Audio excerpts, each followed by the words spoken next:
Hi guys, my name is Emily, and today I am reviewing Horns by Joe Hill, hence my own horns. Horns is a story of Ig Parrish, a young man who is accused of murdering his high school sweetheart, Marin. One morning, Ig wakes up with horns and the ability to kind of bring out the worst in people. Through the magic of the horns, he learns things about the night that Marin died, and I thought it was really good. I really enjoyed this book. I really liked how the kind of supernatural stuff was integrated right off the bat. It wasn't something that kind of just appeared out of nowhere at the end, and I really enjoyed that. I love that the supernatural was incorporated in such a way that it felt almost real and believable. I love the story overall. Like, there were a couple of moments where I thought it could go in a different direction, and I was glad it didn't. I was glad how the whole thing turned out. That being said, there were a couple of things that I thought do need to be mentioned. One is that near the beginning of the book anyways, there were these kind of weird, awkward non-sentences that work if you're speaking to someone and don't work if you write them down. Like, he would start a thought and join like two separate thoughts with commas, and whenever I came across one, I would stop and be like, wait, what? That didn't make sense. And I'd go back and read it again, and I'm like, oh, okay. But like every time I hit one of those, it kind of broke the flow of my reading, whether that was intentional or not, I don't know. But there were some awkward writing moments near the beginning that I either stopped noticing through the rest of the book or stopped happening through the rest of the book. The second thing is that this book should come with a trigger warning, and I will talk more about that later when I talk about the movie, because I also watched the Horns movie with Daniel Radcliffe and Juno Temple. I thought it was fantastic. I thought it was an excellent adaptation of the book. So the movie, of course, follows the story of Ig Parrish and Marin's murder, but it's more immediate. So in the book, the story seems to pick up like a year after Marin's murder, so things have quieted down, whereas the movie picks up right away, like the next day, and the story goes on from there, which I liked. I think it worked better in film, that it was more immediate and everything was happening right now, and it made more sense that everyone was so angry and just accusatory in this town. Like, everyone was jumping the gun on their first and only suspect because there hadn't really been time for a larger investigation, and I liked that about the movie. Some other things I liked about the movie: I love that they cast Juno Temple. I think she is beautiful and amazing, and I think she made an excellent Marin. I had a WTF moment when I saw Ig, who is supposed to be super asthmatic, smoking a cigarette in the car. What were you thinking there? Like, he's supposed to be so asthmatic he cannot play a trumpet like his brother or his father. So if you're that asthmatic, why are you smoking? Why are you making it worse? Why Ig Parrish? I didn't like the guy they cast as Lee. In the book, Lee is supposed to be this blue-eyed, stereotypically beautiful man. And not that the actor was unattractive, but the actor was very dark-looking. He had dark eyes, and he also wasn't blinded in one eye. Like, they adapted the plot so that it made more sense. It made it flow better, but something that I really liked about Lee in the book was his kind of creepy blind eye, kind of maybe seeing Ig for what he really is. I was a little bit disappointed with that, but I think overall for the movie it worked really well.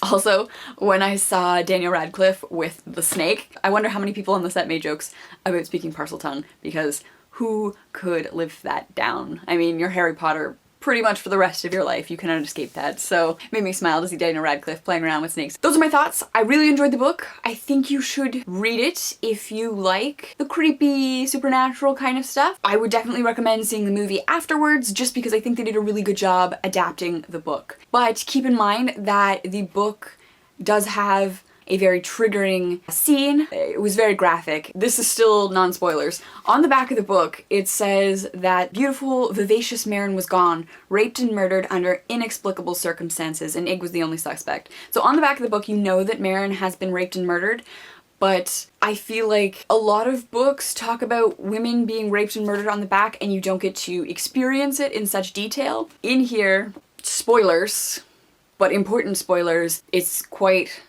graphic, and I feel like everyone should maybe know that going into it so that you can prepare yourself for this or avoid it. Okay, so now I'm going to move on to something slightly more spoilery. So if you would not like to be spoiled, if you haven't read the book and you would like to, thank you for watching, and I'll see you soon. Bye! Okay, so the one thing I wanted to discuss a little more in depth was that the rape scene. Hopefully if you are here, you have read the book, or you don't care to be spoiled. I thought that the rape scene between Marin and Lee was somewhat over the top. I thought the rape scene was almost unnecessarily graphic. At this point in the book, we've already established that Lee is a huge dick. Like, we know that he killed his mother by denying her water and probably the medical attention that she needed. Like, we know Lee is not a nice guy. It was just bad. She turned her face to the side, her eyes rolled back in their sockets, her eyelid fluttering strangely. A trickle of blood ran from under her hairline down her dirty, smudged face. He thought she was completely out of it, too dazed to do anything except take it while he fucked her. And then she says, "It's okay," and he says, "Yeah," pushing with more force because it was the only way to stay hard. It wasn't as good as he thought it'd be. She was dry. You like that? And he'd misunderstood her again. She wasn't talking about how she had felt, and Lee just ignored her and kept working between her legs. There's this little, like, chapter 40 section, just this. I don't think we needed it. I think the part before it, where Marin is talking about, like, this isn't a funny joke, like, what are you doing? I think that's enough. We could have used our imaginations, jumped right over it. This really graphic and disturbing thing didn't need to be in it. Just because I don't think it added anything. Just because we'd already established that Lee is a horrible human being, and I didn't need to read it in such detail.